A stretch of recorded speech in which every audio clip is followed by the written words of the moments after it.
খবরদার রান্নার বদনাম করবেন না কখনো। রান্নার বদনাম করেন নাকি? এটা ঝাল হইছে, ওইটা মজা হয় নাই, এটা টক হইছে, এটা লবণ হয় নাই, এরকম আছে না নাই? লবণ হয় নাই, বউরের তালাক দিছে, এরকম আছে না নাই?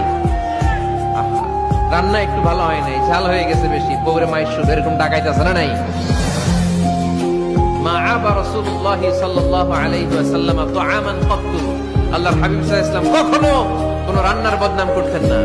ইনিশতাহাহু আকালাহু, বুখারীর বর্ণনা। ভাল লাগলে খেতেন, ভাল লাগতেছে আরো খেতেন, আরো খেতেন।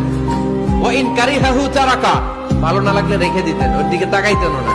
কিন্তু কখনো বলেন নাই লবণ হয় নাই, কখনো বলেন নাই ঝাল বেশি হয়েছে, কখনো বলেন নাই রান্নাটা মজা হয় নাই। সুবহানাল্লাহ পড়বেন না?